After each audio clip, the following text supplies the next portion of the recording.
Siguiendo con este texto de Schneewine, la invención de la autonomía, hoy ya daríamos paso al capítulo 9, que aborda los orígenes del perfeccionismo moderno.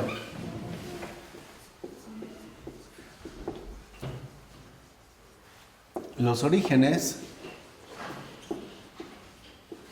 del perfeccionismo moderno. ¿Qué pasa en este caso? Para entender estos orígenes del perfeccionismo moderno, primero vale la pena recordar a los justnaturalistas modernos que nosotros abordamos con anterioridad. Recordar que ellos sustentaban que razonando a partir de hechos netamente observables, es decir, empíricos, podríamos llegar a saber cómo lidiar con problemas políticos y morales que de una u otra manera agobian nuestra vida.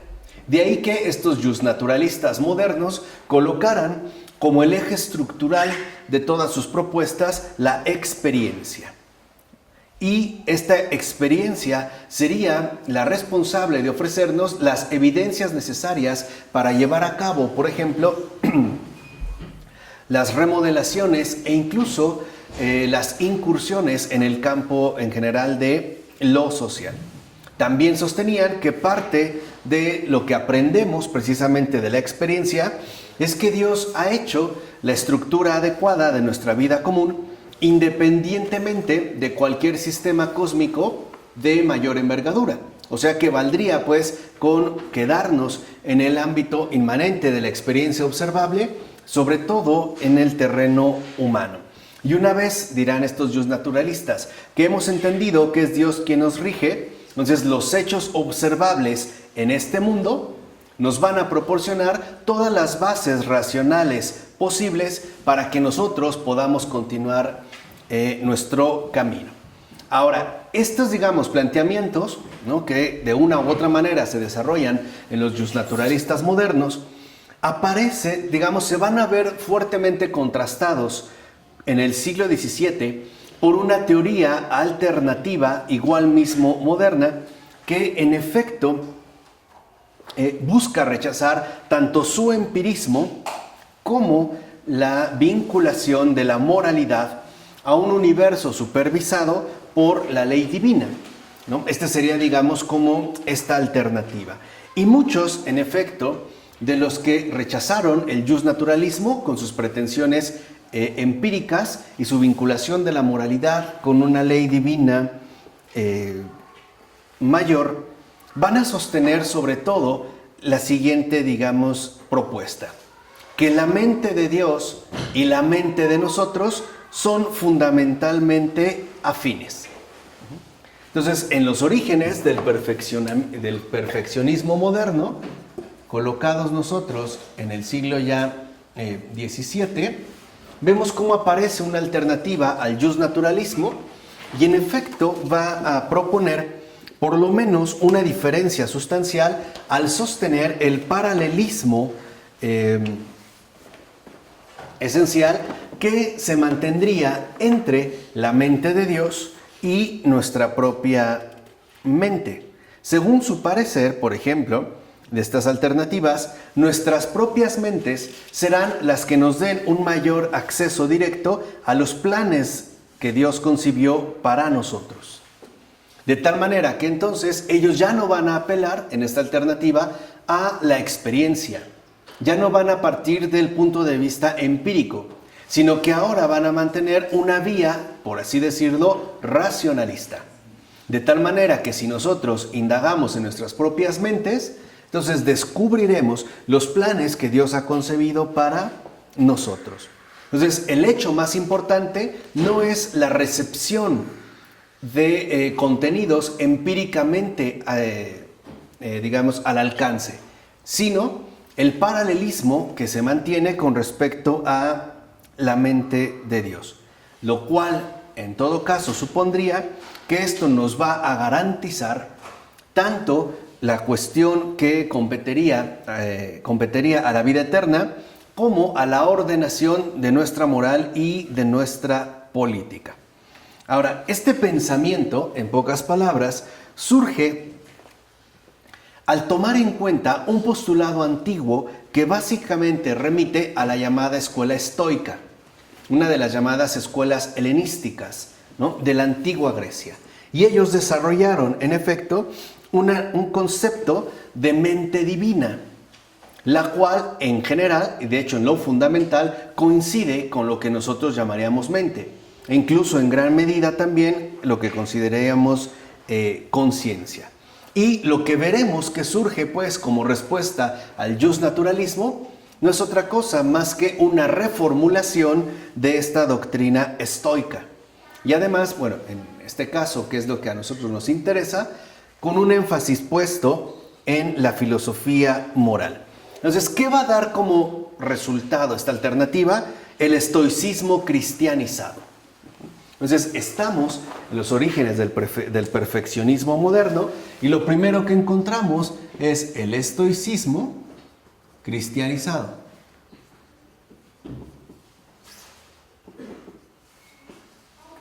Y en este estoicismo cristianizado aparecen dos figuras sobresalientes. Duver, no sé si así se pronuncie, espérame tantito.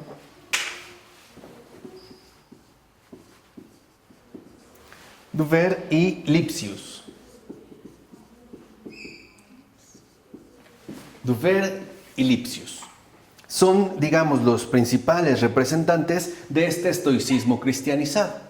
Ahora, recordemos que ya hacia finales del siglo XV empiezan a ponerse, digamos, en contacto con las primeras ediciones de las obras de Cicerón y de Séneca, además de las traducciones latinas de Epicteto, que van a permitir en todo caso que el estoicismo se vuelva prácticamente accesible.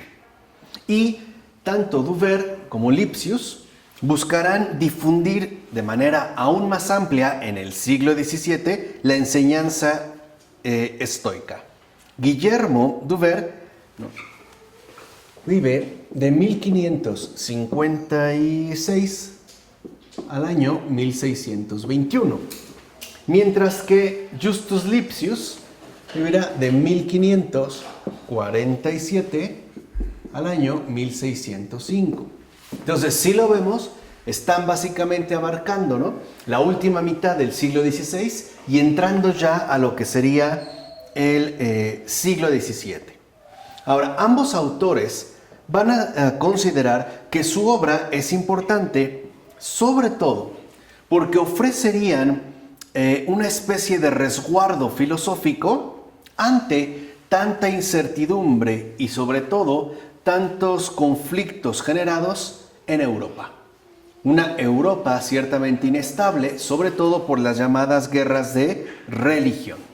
¿Vale? Entonces están buscando, digamos, también una alternativa ante la situación social específicamente violenta y conflictiva que se atraviesan en estos tiempos. Y por ello van a considerar que a partir de la reformulación, o mejor dicho, la recuperación de las opiniones estoicas, es que uno podrá aprender a vivir tranquilamente en tiempos agitados. Entonces, podremos decir que ellos están retomando del estoicismo una vía que nos conduzca a vivir tranquilos aún en tiempos, digamos, problemáticos. Entonces, al partir del estoicismo, están tratando de encontrar una receta para vivir tranquilamente. Y que además será responsabilidad de los que tengan acceso a estas obras el poder difundirlos a los demás. De ahí pues entonces habrá un principio que adoptarán ellos dos y que podría resumirse de esta manera: que se engendren hombres en este mundo a causa de los hombres, para que un hombre perfeccione a otro. Entonces, lo primero que vemos es que en el estoicismo cristianizado se trata de un perfeccionamiento continuado dentro, digamos, al nivel antropológico. Que los ilustrados, los entendidos, sean entonces también los que ayuden a los demás a alcanzar ese grado de perfección.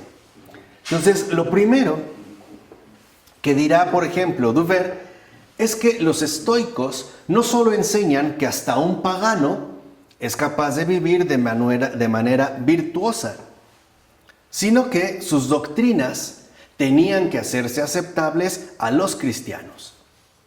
Entonces, al intentar, digamos, esta fusión de estoicismo y cristianismo, es que aparecerá, sobre todo a partir de ellos dos, lo que se conocerá como neoestoicismo.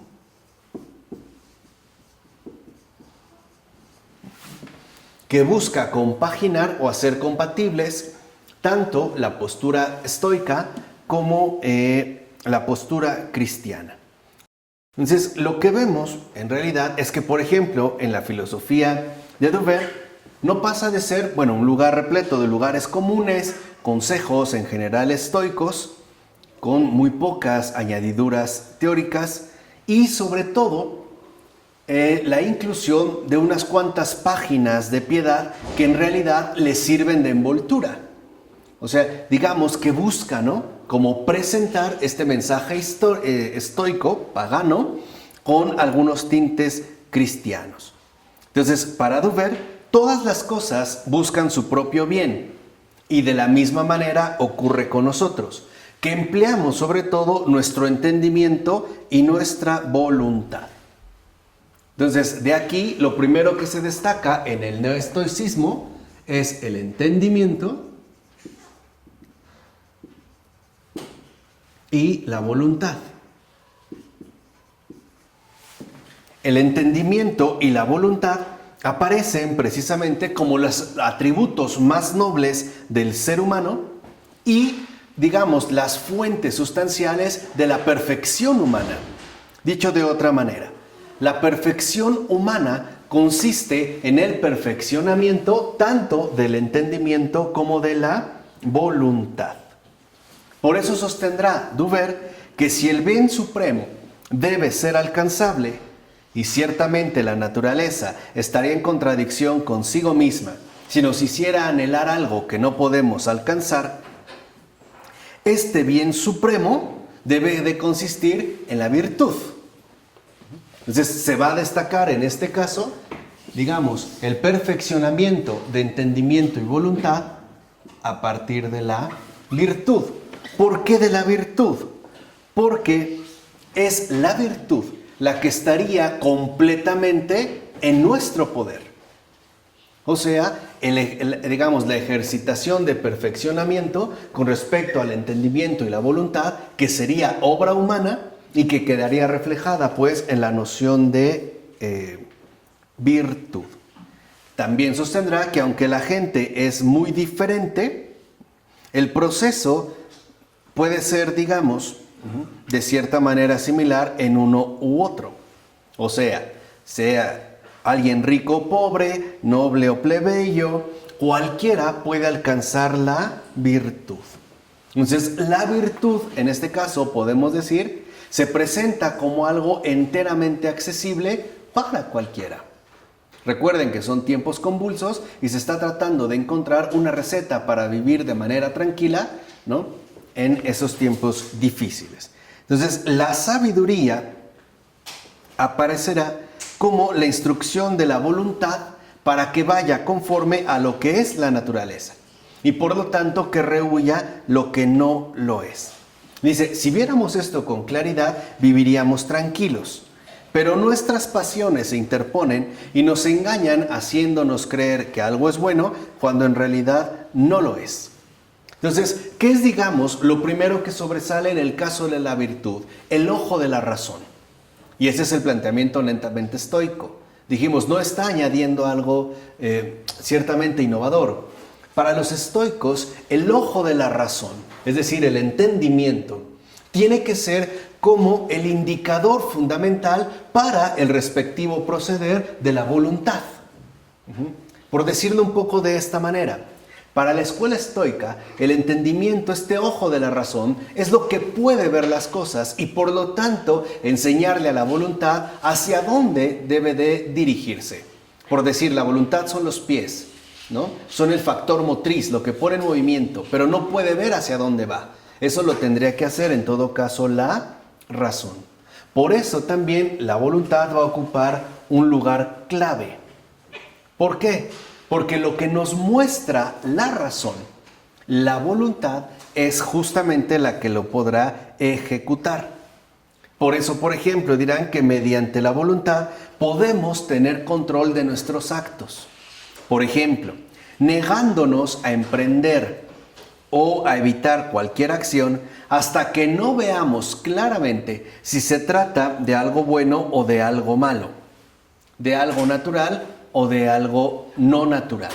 Entonces, lo primero que destacaría es como la ejercitación radical del entendimiento, a partir del cual entonces ciertamente se podría ordenar la ejecución de la voluntad.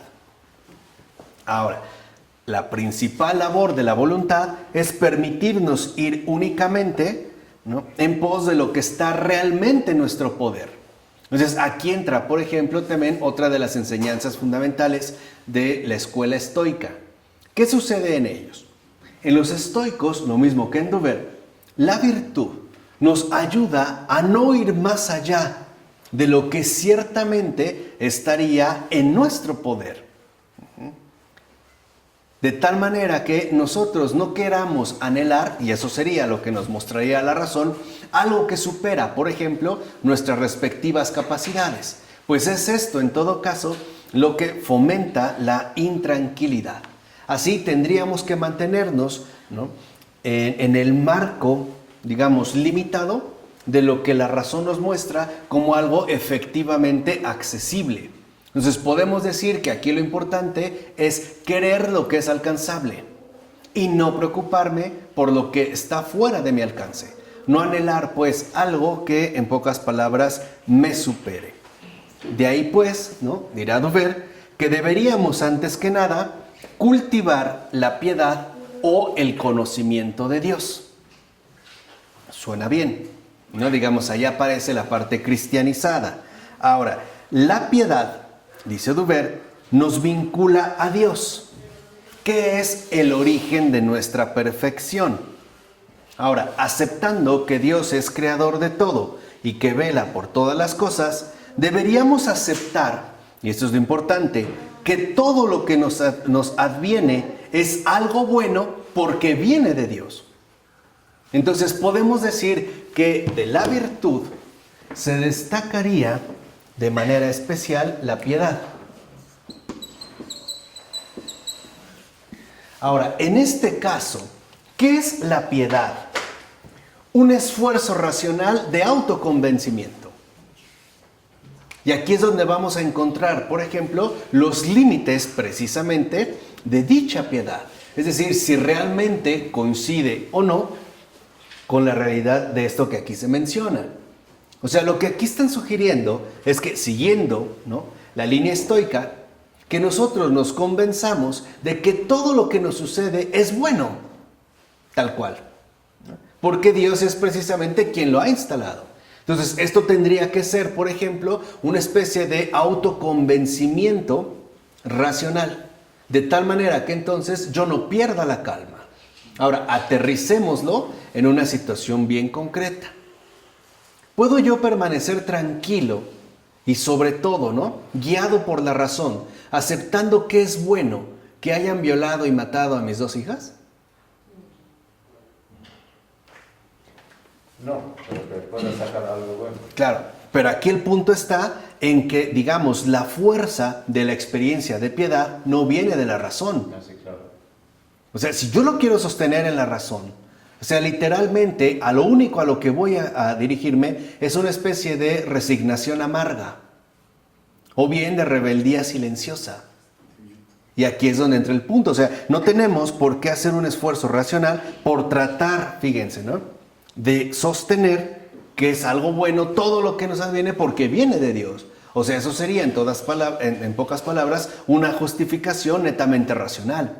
¿Para qué? Para seguir conservando en todo caso la calma, que es hacia lo que se dirigían los estoicos. Por ejemplo, proponían sobre todo como eje fundamental de la virtud la ataraxia.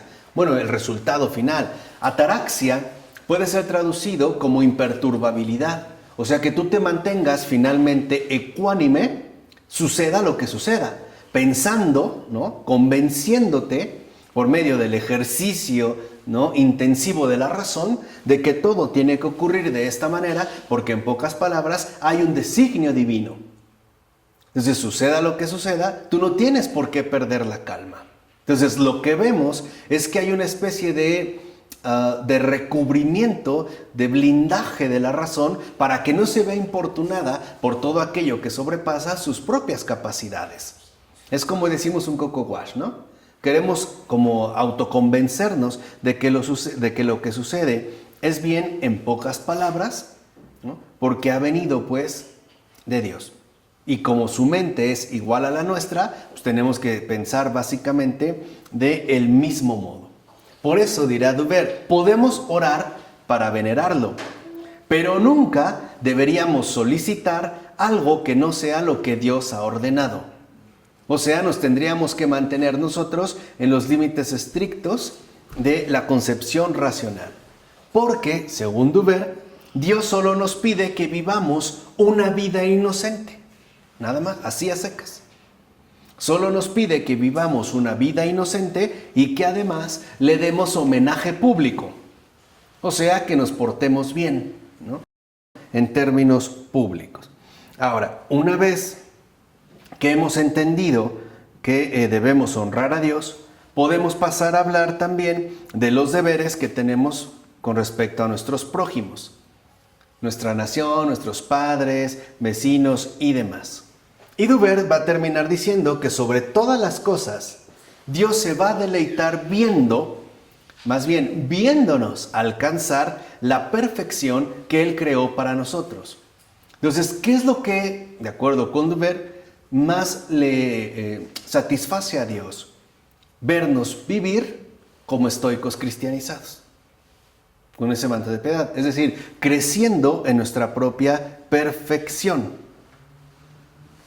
Pero, como nuestras fuerzas naturales nunca podrán ser suficientes para mantenernos dentro de esa perfección, pues debemos invocar el favor de Dios, ¿no? O sea, básicamente porque no contamos con esa posibilidad de perfección total. De tal forma entonces que a través del intelecto nosotros deberemos de ser capaces de controlar las pasiones. O sea, la razón que se tiene que imponer sobre la pasión. Ahora, entiéndase por pasión todo aquello que genera un desorden interior. Todo aquello que en efecto me lleva, por ejemplo, como a la turbulencia interna, ¿no? Que genera en mí desorden y por lo tanto que me quita la tranquilidad. Es un poco como este esfuerzo, ¿no? También podríamos decir no estoico de ¿para qué te preocupas? ¿No? Si tienes solución, no te preocupes. Y si no tienes solución, pues tampoco te preocupes, ¿no? No hay nada de qué preocuparse. Hacemos una especie, ¿no? Como de ejercicio racional. Bueno, Lipsius, él, siguiendo esta misma línea, va a insistir sobre todo en una gran virtud. ¿Y qué es la virtud de la constancia? Ahora, ¿qué es la constancia?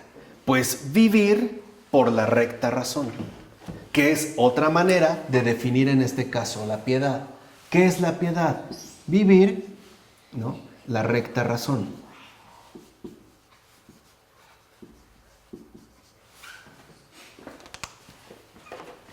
Sería limitarse, pues, a esta recta razón, lo cual en todo caso apuntaría a no dejarnos guiar por las frívolas opiniones. Entonces, aquí lo que vemos que ya se empieza a destacar es la razón, porque la razón, dirá Lipsius, es lo que queda en el hombre de la imagen de Dios. Entonces, lo único que quedó del hombre, ¿no?, de esa imagen, digamos, esplendorosa, es la razón. Y aunque el alma, va a decir Lipsius, esté inficionada o infectada por la corrupción del cuerpo, no por ello deja de tener algunas chispas limpias de la naturaleza pura y ardiente de donde proviene. Ahora, estas chispas vamos a decirlo así, puras, brillantes y ardientes, no son otra cosa más que los aguijones de la conciencia. Es decir, es la conciencia. ¿Y qué es la conciencia? Fíjense cómo ahora se empieza a pasar, ¿no? De vivir la recta razón a la noción, en este sentido, más moderna de conciencia. ¿Vamos bien o voy muy rápido? ¿Vamos bien? A la noción de conciencia. ¿Por qué en sentido más moderno? Porque ahora la conciencia, por ejemplo, para Lipsius es, y cito, un vestigio y un destello de la recta y perfecta razón en el hombre, que juzga y da nombre a las buenas y a las malas acciones. Entonces, ahora la conciencia es, por decirlo así, esta sede de divinidad en nosotros. Entonces, la conciencia se va pues a asemejar con la propia divinidad. Entonces, bastaría con que nosotros siguiéramos los dictados de la recta razón, es decir, que vivamos única y exclusivamente en conciencia. Porque, si se dieron cuenta en lo que mencionamos hace un momento, para Lipsius, en todo caso, la corrupción del pecado se ve reflejada en el ámbito material, o sea, en el deterioro del cuerpo. Pero no tienen nada que ver o no ha logrado, digamos, en este caso, ¿no?, anular por completo a la razón. De tal forma que la opinión, dirá Lipsius, viene del cuerpo y de los sentidos y por ello es tan cambiante, mientras que la conciencia no. Así va a decir, nosotros tenemos que aprender a vivir sin perturbar la calma que permanece en una mente constante por su adhesión a la razón. Es decir, la tranquilidad del alma tendrá que venir dada por la constancia en la adhesión a la razón. Y aquí obviamente entrarán por lo menos dos problemas muy importantes. El primero sería la cuestión del libre albedrío y el segundo, el de la necesidad. Así, Lipsius, como cristiano, ahí va a tener dificultades. No puede aceptar que todo esté enteramente determinado. Ahora, admite que hay una necesidad que rige todas las cosas. Incluso, por ejemplo, el hecho inevitable de que todas terminen por decaer. Y como esta es una necesidad, entonces no tiene sentido, de acuerdo a la recta razón, afligirse por la muerte. Si esa es la necesidad, ¿no?, de las cosas mismas o que poseen una ley, digamos, inexorable, pues entonces no habrá por qué afligirse por la muerte. Cosa que ya vimos no es una cuestión meramente natural, ¿no? Lo vimos en el caso de la metafísica. Dice, y la mejor forma que tenemos para entender el destino es como un decreto eterno de Dios, porque Él muestra su preocupación por nosotros y no solamente su poder. De ahí va a concluir Lipsius que Dios hace milagros, que o bien corren paralelos a la naturaleza, o bien son contrarios a la naturaleza. Y ahí también va a incluir la cuestión del libre albedrío, porque Lipsius estará convencido de que aunque nosotros obramos por necesidad, pecamos por propia voluntad. O sea, lo que hacemos, lo hacemos por propia voluntad. Ahora, puesto que Dios envía todo, y como decía Dubert, hay que estar racionalmente convencidos de que todo es absolutamente bueno y por lo tanto permanecer en calma, no hay casualidad ni suerte. De ahí que entonces siempre tengamos que estar satisfechos con lo que nos acontece. Nada más. O sea, nuestra satisfacción debe de estar acomodada a todo lo que nos acontece y que precisamente, ¿no?, nos los va como mostrando de una manera más clara la razón. Ahora, si no hay otro refugio de lo que viene por necesidad que no sea desear lo que ella quiere, ¿por qué no entonces nos quedamos sentados y dejamos que todas las cosas ocurran por necesidad. Es decir, que avance el destino. Lipsius responde que es porque no conocemos el funcionamiento del destino. O sea, lo que está diciendo en pocas palabras Lipsius es lo siguiente. Quizá, aunque todo ocurre de manera necesaria, requiere de nuestra voluntad para ocasionar los resultados predestinados. O sea, requeriría de nuestra voluntad para que esto se lleve a cabo. Entonces, estará un ejemplo. Dice, mientras desconozcamos estos resultados, debemos esforzarnos por rehuir el mal y seguir obrando el bien. Sin embargo, vean, cuando puede darse una causa por perdida, que tu estado, por ejemplo, tu país, esté a punto, ¿no?, de ser destruido, entonces hay que aceptar esa pérdida como algo que viene de Dios. ¿Dónde está aquí la sutileza? Dios se convierte en el colchón de la razón. ¿Se entiende? O sea, sería, digamos, este Dios o esta mención de Dios lo que le daría, de cierta manera, como este descanso al ejercicio de la recta razón. Y lo que en efecto requeriría para mantenerse en paz. Entonces, lo primero que considera es que esta comprensión, es decir, este entendimiento de la necesidad, nos puede permitir permanecer tranquilos ante cualquier calamidad, ya sea pública o privada. ¿No? Dijimos, es una tranquilidad meramente racional. Y por eso, entonces, Lipsius va a sostener que velar por nuestro propio provecho apunta hacia el mismo camino que la virtud. Y uno de sus principales argumentos es el siguiente. Puesto que todas las cosas nos vienen de Dios, deberíamos tratar de entender que cualquier cosa que nos pudiera ocurrir es de utilidad para nosotros. Aquí lo que ha dicho Lipsius es importante, pero es incompleto, porque hay que darnos cuenta de que esta utilidad, a grandes rasgos, puede ser de dos tipos, o terrenal o celestial. Hay cosas que aquí nos ocurren que no son para utilidad terrenal. Por ejemplo, un accidente donde me he quedado paralítico, pero puede ser de una gran utilidad celestial. Y eso es lo que ocurre, por ejemplo, en el caso básico de las tribulaciones. ¿Qué decía San Pablo hace poco en la carta a los Efesios?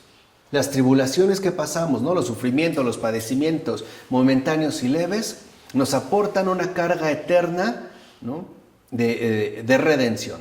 O sea, llevan un peso enorme de eternidad que no es comparable con lo que padecemos. Ahora, la utilidad terrenal aquí no salta a la vista, pero habría que tener presente su utilidad celestial. Y de ahí entonces, lo que podríamos entonces reconocer, de acuerdo con Lipsius, es que los males, tanto naturales como humanos, fortalecen nuestra paciencia, además de que sancionan pecados. Entonces, si se dan cuenta, o sea, todo es una especie, ¿no?, como de argumentación racional para tratar de mantener la calma. Quizá Lipsius y a Dufer les hubiera sido de mucho provecho leer con toda atención y meditar el libro de Job. Y ahí veríamos si realmente es tan fácil conservar la calma. Sobre todo en situaciones verdaderamente tan drásticas. Entonces, si es, digamos, también por cuestión de pecado, dirá Lipsius, nadie está fuera de pecado. Así que entonces todos merecemos castigos. Y nosotros no podemos calificar la severidad de los pecados. Claro, porque es la única manera de poder tranquilizar la razón. Pero la pregunta más importante es, ¿y la redención? ¿Dónde queda? O sea, ¿todo queda en términos de sanción? ¿O realmente también pesa la cuestión de la redención? Cosa que verdaderamente nos daría reposo. Dice, no obstante, si tenemos esto en mente, deberíamos ser capaces de soportar cualquier tipo de catástrofe con una mente más constante. O sea, necesitamos un paliativo racional. Necesitamos poner en marcha toda, ¿no?, la batería racional que tengamos, porque en eso de hecho consiste nuestro perfeccionamiento para mantener siempre la calma. Además, convencidos como están, como estoicos, no estoicos, de que ningún gobernante, por muy tiránico que sea, podrá obligar nuestro ánimo, entonces siempre tendremos a buen resguardo algo que nada ni nadie nos podrá perturbar. Y este es, digamos, parte de las enseñanzas fundamentales que propone la escuela estoica. Por ejemplo, con Epícteto. Epícteto era un esclavo. Y como esclavo estaba sometido a los abusos, que hoy llamaríamos abusos, de su dueño. Básicamente, el dueño de un esclavo podía hacer con él lo que quisiera. Entonces su dueño, por ejemplo, en una ocasión, haciendo una especie de juegos, de luchas, ¿no?, que tanto les gustaban, le empieza a aplicar una llave en un brazo de tal manera que Epícteto le dice, ¿no?, lo vas a romper. Y el otro sigue, lo vas a romper, y de repente se lo rompe. Entonces Epícteto nada más voltea y le dice, te lo dije. O sea, este tipo de situaciones, digamos, como de tranquilidad, ¿no?, que mantiene, van a llevar a que finalmente lo hagan un hombre libre. Y lo hacen porque lo que destaca Epícteto es el hecho de esta realidad interior que nada ni nadie puede perturbar. Entonces, aunque él esté, por ejemplo, sometido a una esclavitud física, la libertad interior, ese pequeño imperio interno, ¿no?, que él afirma poseer y que además considera que todos tenemos, es lo que incluso nos podría colocar en una condición extremadamente superior. Entonces aquí el desafío de Epícteto es muy fuerte. Lo que está diciendo es, yo seré esclavo, pero soy el hombre más libre de todos. Tú te consideras un hombre libre, pero eres el hombre más esclavizado por tus desórdenes, tus pasiones, etc. Entonces, en síntesis, el neoestoicismo, tal como se presenta en estos libros, es esencialmente ¿qué? Pues una terapia personal. Otra vez una terapia. Entonces, la piedad, el estoicismo, la conciencia, termina en efecto reducida a una terapia personal. Así va a dar inicio el perfeccionismo moderno, como una terapia que bien o podemos alcanzar por cuenta propia, por ejemplo, según los dictámenes de la doctrina estoica, o bien por medio de recursos ajenos, por ejemplo, como lo va a proponer la escuela psicoanalítica.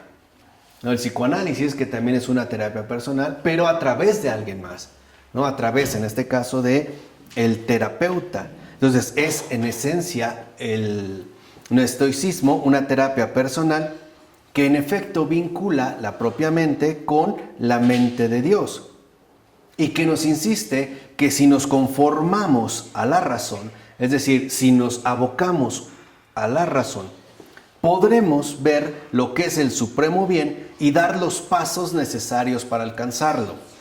Y esto lo podremos hacer esencialmente porque la razón que está en nosotros es razón divina. Entonces, si lo ven, hablamos de Dios, pero no lo necesitamos. Mientras los jus naturalistas apelaban a la experiencia, estos iniciadores o estos neoestoicos van a apelar a la propia razón humana, que en efecto queda equiparada con la razón divina. Entonces dirá, si solo tenemos en cuenta nuestra experiencia del mundo, no vamos a entender las cosas correctamente. Debemos apelar a esa chispa o chispas de razón divina que habitan entre nosotros. Entonces, aquí hay algo importante. ¿Y qué es lo que interesa destacar en este caso? Número 1. A partir del estoicismo, inicios ya del siglo XVII, la oración ya no tiene ningún peso. Lo que cuenta es la introspección, el ensimismamiento, el tratar de encontrar por vía de la razón propia las respuestas a todas las cosas. Entonces ya no acudimos a la experiencia, ya no vamos a lo empírico. Ahora lo internalizamos y lo tratamos de elaborar en base a una especie de malabarismo racional, donde tratamos de encontrar argumentos que busquen, o más bien que procuren pacificar el ánimo, dar paz, en este caso, al alma. Entonces, este esfuerzo, ¿no?, de terapia personal es lo que en efecto empezará a dar pie a el surgimiento de la doctrina perfeccionista. En síntesis, ¿qué se puso en juego? Si ahora lo que importa no es la oración, el volverse a Dios por Cristo, el dejarse hacer básicamente por Dios, sino este ensimismamiento, ¿no?, este ejercicio racional, pues entonces lo que va a ocurrir es que la santidad queda sustituida por el perfeccionamiento. Y a partir precisamente de nosotros mismos. De tal manera que ahora, por ejemplo, en cuestiones morales, lo fundamental no se encuentra en la experiencia, sino se encuentra en uno mismo. ¿Dónde? Pues en la razón. La razón, que en pocas palabras es equiparable a la divinidad.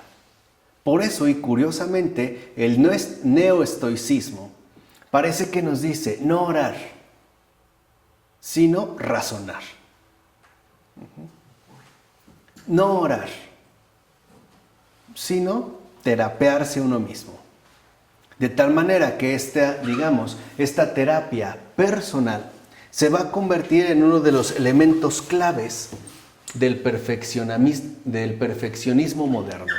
Un perfeccionismo que en efecto, ¿no?, fue establecido en principio tanto por Duber como Lipsius, que a pesar de querer, como envolver de cristianismo tal estoicismo, finalmente es evidente que su postura va por acá.